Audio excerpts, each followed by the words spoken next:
These are things from elementary school that at the time seemed normal, but looking back were really weird. First, we have book covers. Now, I understand wanting to protect the cover of the book so that you can use it for like 20 years, but I really don't understand why a piece of cloth helps or why it was our responsibility. And some classes even didn't let you use the cloth ones. You had to use paper, and it was like this whole origami project, and you got like points for doing it, which is just so bizarre to me. So we have class pets. Now, this was very cool to me in 3rd grade, but kind of horrific to me now. Why would you trust 3rd graders with a living thing? 3rd graders aren't responsible at all. And then someone would bring home the pet every weekend. That's like playing Deadly Hot Potato. Imagine you're the kid and the pet dies on your watch. How do you ever recover from that? Finally, we have tennis balls on the bottom of chairs. I kind of get that this was supposed to like not scuff and also help with noise, but why wouldn't the chair company just do that in the first place? Why was it the teacher's responsibility to get 100 tennis balls, cut holes in them, and put them on the bottom of the chairs? And everyone did this. It's so bizarre. Things from elementary school that at the time seemed normal, but were actually really weird. Part 2. So we have talent shows. Now, I really can't think of a less talented group of people than school children, especially because they demand to be applauded for menial tasks. And I do sincerely apologize to everybody that had to sit through my 5-minute rendition of Bet on It from High School Musical 2. I'm sure it was cute, but I don't think 200 strangers needed to be subjected to it. So we have the crusty pair of scissors that was hanging on the lunchroom wall. Now, I cannot find a picture of this, but I swear to you, every school I went to had this. It was a pair of scissors hanging on a string in the lunchroom hall so you could open your little Go-Gurt packages, and there was gross sauce all over it, and it was the least sanitary thing I've ever seen. That's disgusting. Why did we have that? Finally, we have start times. Now, I cannot believe that I woke up at 7:30 for 12 years to go to school. That sounds horrible to me now. I get the original intent of it, but it's 2020 and not everybody has a 9-to-5 job anymore, and high schoolers can get themselves on the bus, and research shows this is really bad for them to get up this early. So why are we still doing this? Things from elementary school that at the time seemed normal, but were actually pretty weird. Part 3. So we have test dividers. Now, the lengths that we would go to protect the academic integrity of the If You Give a Mouse a Cookie book quiz was actually alarming. Also, ours were not this nice. They were just manila folders. They would fall down all the time, and it was honestly more detracting. Like, it's gonna be okay if Caitlin sees that 6 plus 6 is 12. It's not going to be the end of the world. If we have spelling tests, now I get when you're a little kid, you need to know how to spell like dad or burger, but I was doing these through like 8th grade, and then they made us put accent marks. I don't know how to write that out, but I'm not going around going, what kind of pastas do you have? Do you have spaghetti? If I'm that age, I'll just look up how to spell oligarchy, and I feel like knowing that is more important than like memorizing it, but what do I know? I'm just an internet comedian. And we have science fairs. Now, yes, this is cute, but what really aggravates me is how pointless all of the experiments were. Like, I've never sat there like, God, my pennies are so dirty. I wonder if lemon juice is a good way to clean them. No, teach kids something useful, like how to start an investment portfolio at 18. They'll really need. They're things from elementary school that at the time seemed normal, but were actually really weird. Part 4. So we have bathroom passes. I don't care if Jacob's already in the bathroom. If I have to go, I have to go. This isn't a schedule. I'm either going to the restroom or I'm going where I'm sitting. It's your choice. Also, did anyone ever sanitize these? There's nowhere good to put them in the bathroom. Somebody should have sanitized these. That's disgusting. So we have field trips. I can't imagine trying to manage a class of 25 3rd graders, and that has 4 walls. This is open world. Oh, we'll just bring some parent volunteers along. No, they're going to be at the Zoo's wine bar gossiping about how Cheryl overdid the Botox. I have now realized in my adult life that every single teacher deserves a Nobel Peace Prize. When we have signing each other's yearbooks, we were really hugging and crying at the end of the year as if we weren't going to see each other again in 2.5 months. Also, Jessica, you still think that chocolate milk comes from brown cows and you're bound to work at your dad's pizza shop for the rest of your life? That's great. I don't need your autograph. Things from elementary school that at the time seemed normal, but were actually pretty weird. Part 5.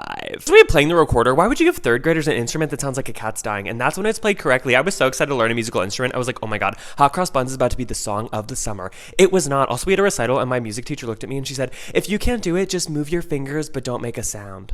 We have the wedding of Q and U. We really spent a whole day having a wedding celebration because these 2 letters are found next to each other most of the time. That's not even a healthy relationship. They should really spend some time apart. But I'm serious. There was like wedding cake and games and I was the ring bearer. It was like really something. Finally, we have the Scholastic Book Fair. Yes, I absolutely love this. But looking back, what a nightmare. It's like the little candy aisle in the grocery store times 100. It's like Tupperware for toddlers. I was a menace during this. I made my mom buy every single book with a dog on the cover. I think she spent like $200 on books.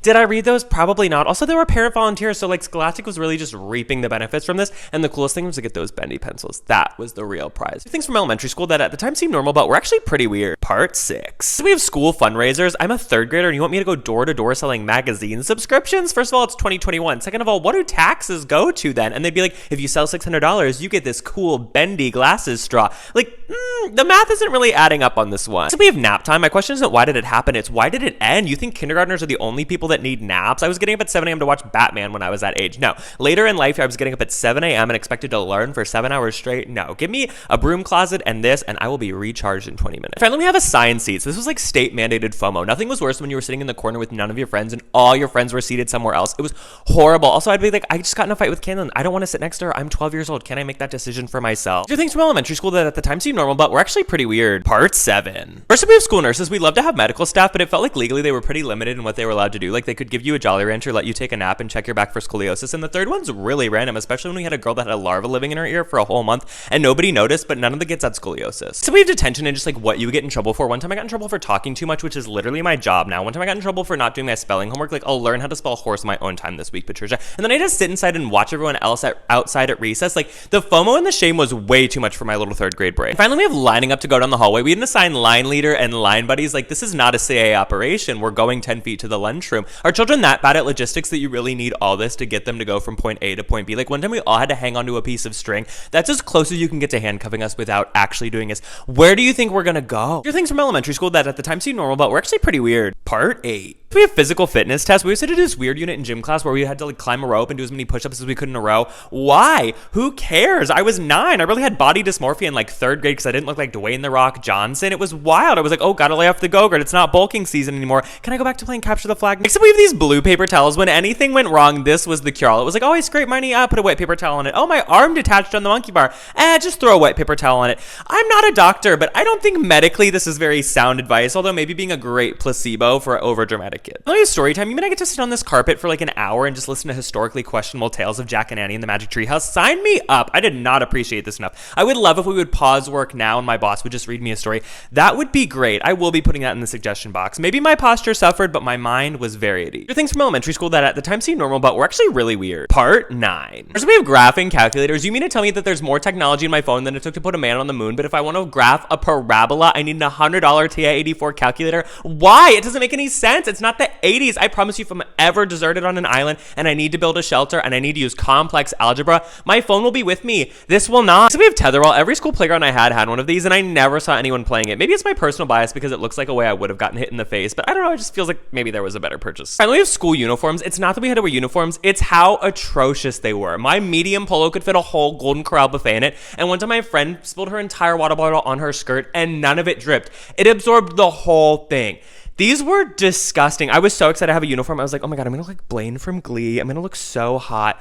No, one ill-fitting polo and horrible khakis later, and I was begging for self-expression. Things from elementary school that at the time seemed normal, but looking back were really weird. For me of school libraries, I get the gist of this. Knowledge is power. Junie B. Jones takes on the bourgeoisie, but it felt like a little bit overkill that every school in our district had its own 17-volume copy of the Encyclopedia Britannica. Like, what 3rd grader is checking that out? And what the F is the Dewey Decimal System? Is this a prison? Are the books behind bars? What is 333.9? I just want to find the Magic Treehouse books. That's what I'm here for. So we have fire drills. I get it, safety first, but really, how many dress rehearsals can you have for impending doom? Because at 8 years old, if there were flames in my face, I don't know if I would be calm and walking in a straight line. And we did these so often. It was a little boy who cried wolf, but every time I was like, what if it's real? Are we going to be off school for a while? Finally, with spelling bees, you had me at competition, but you lost me at spelling words. Is it really a talent if Microsoft Word 2000 can do it? Because I can also spell onomatopoeia, and it is barely functioning. This kind of just feels like the safety net for the kids that weren't smart enough to be in robotics clubs, but I did theater. What can I say? Things from elementary school that at the time seemed normal, but were actually really weird. Just the fact that there wasn't any air conditioning. Ohio's not the equator, but it'd be like 95 degrees outside, and they just like roll an extra fan into our classroom. Like, what's that supposed to do? You know what makes it really hard to learn your multiplication tables?